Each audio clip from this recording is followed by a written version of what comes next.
Today I fucked up by tying a hemorrhoid, causing it to rot. I'd always laugh at stories where people tried crazy things on the internet, thinking how stupid people can be. Oh, how the tables have turned. TLDR, tried to tie a skin tag. Turned out to be a hemorrhoid. It started to rot, I feared for my life and tortured myself in the process of making it better. So I had this hemorrhoid that I thought was a skin tag, right on the edge of my asshole. It was skin colored, never itched nor bled, hence my assumption. If anything, it was just a bit annoying. I read that by tying off a skin tag, it dies and falls off on its own. Great. Tying it with thread proved to be a difficult feat, so instead, I got a hair elastic, wrapped it around my fingers 4 times and slid it onto the skin tag. Perfect. I went on with the rest of my day, extremely proud of my little secret. The next morning, I noticed it had turned red and a little swollen. It also started to hurt a little more. Thinking nothing of it, I left it alone. Later, it just got redder and more swollen. I was starting to think I had tied a hemorrhoid. Skin tags can't possibly have such a blood supply. Oh well. It'll die off on its own. The following day, things started going downhill. It was a lot more painful and had turned brown. Not only that, but with each passing hour it kept getting darker and murkier. Then came the discharge. The smell was repugnant. This is probably what a decaying corpse smells like. God help me. Now, being a broke student with no health insurance, I didn't want to go to the hospital. I just toughed through it, changing my underwear and washing my butthole every few hours, hoping things will get better. Only it kept getting worse and worse. By the time it had turned black, I was afraid. Very afraid. I had necrotic tissue on my butthole and didn't know what to do. Would this be the way I die? While sitting or half sitting? I couldn't even sit properly at this point, in bed, clouded by fear and on the verge of ugly tears. Something struck me. A family member put an onion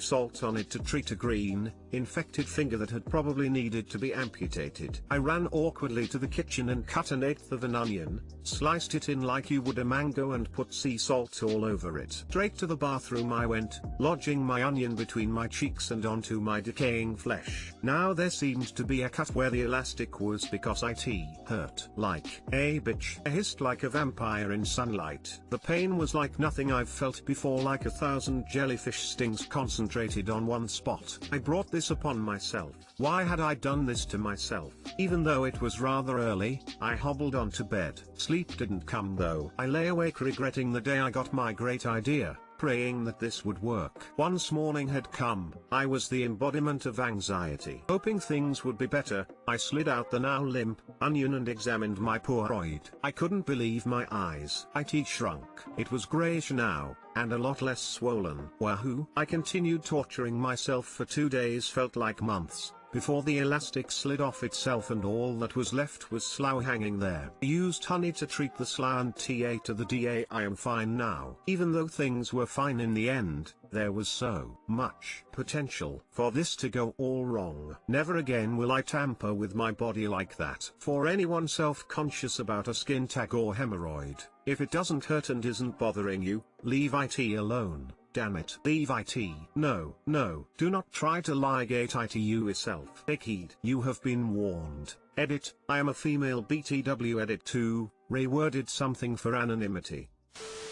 The being a broke student with no insurance, I didn't want to go to the hospital part is so fucking sad. Witch hazel helps a lot with the roids. I had one burst and bled out of my ass for a week straight. Once I discovered that the active ingredient in Prep H was witch hazel, I bought both. It really helps. Jesus, the things you read on here, smiley face. In all seriousness though, I'm glad you're alright, haha. Thank you.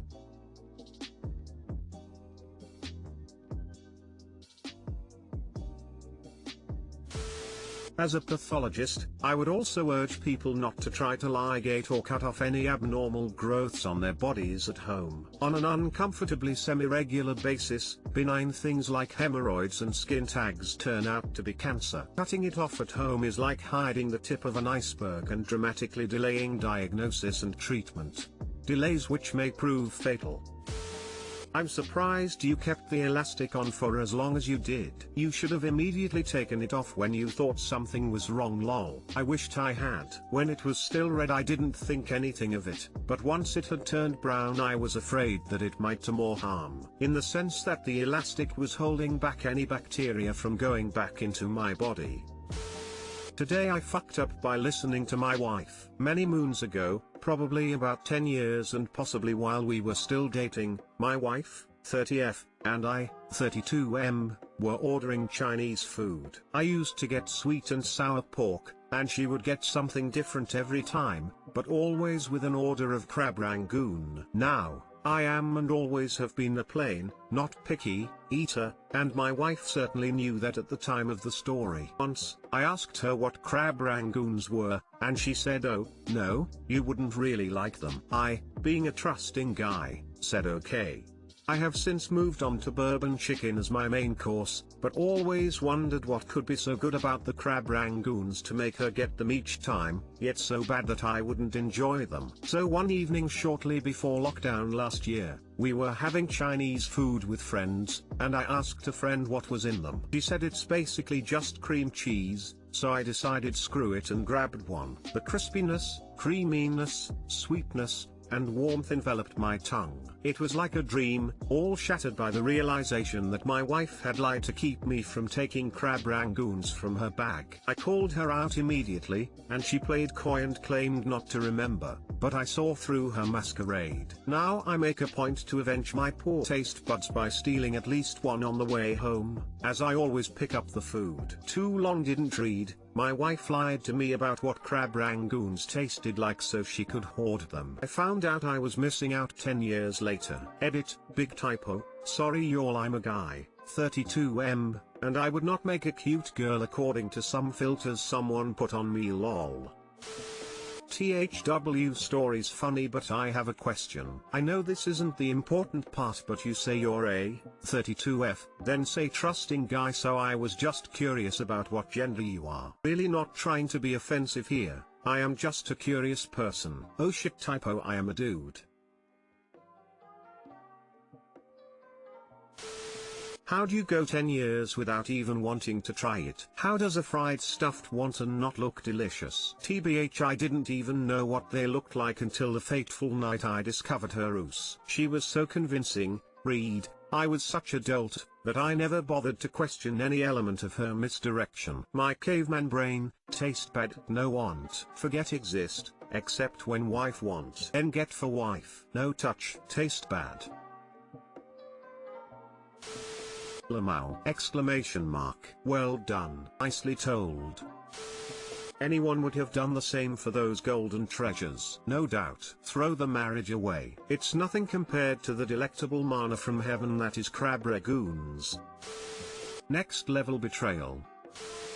Today I fucked up by giving my fiancé a rim job. Obligatory, this happened a couple of days ago, but I am currently paying the price for it. First, some background. Last Friday, 9 days ago, my fiancé had a stomach bug. One of those 24-hour deals. He felt miserable, but a day of rest with lots of fluids, medicine, and the brat diet kept the unpleasantries to a minimum. From my perspective, that is, because all I had to do was fetch the meds and drinks. It's been a hell of a week. It involved living out of a hotel room with a relative, none of our personal belongings, and a couple of dogs. We finally made it back to a house where we have our own private room on Thursday night, and needless to say we were both very excited about that. Things got a little hot and heavy, and it was hard to care that neither of us had a decent shower in a couple of days. Quick hotel showers just aren't as good as your own shower at home. Both our tongues ended up somewhere better judgment might have stopped us from sticking them. Fast forward 2 days to Saturday, last night. I'm not feeling so good after some pizza. I managed to fall asleep somehow, but I woke up at 2 AM with a real rumble. I spent the next 9 hours in and out of the bathroom, spewing from both ends. I must have caught what my fiancé had.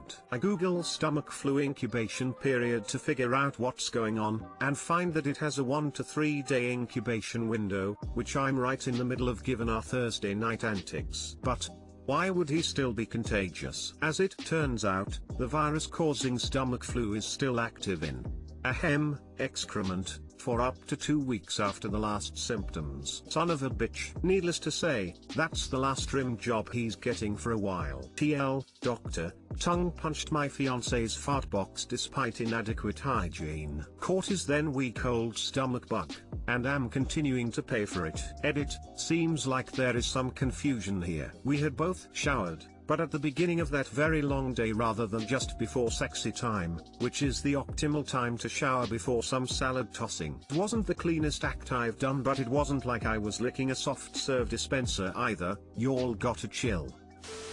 Bummer. Why on earth would you put your tongue on an ass that has yet to shower after a stomach virus? I would be surprised if you didn't get sick. Yeah, I don't understand. He had been having diarrhea and didn't shower before she went to town? That's insane. Tongue punched my fiancé's fart box despite inadequate hygiene. And just like that, you have solved the problem of what quote to use on your menus, program covers, and commemorative bookmarks. This is a story you will never share with your kids, which is sad because there is a good lesson here. Learn that lesson lickety split.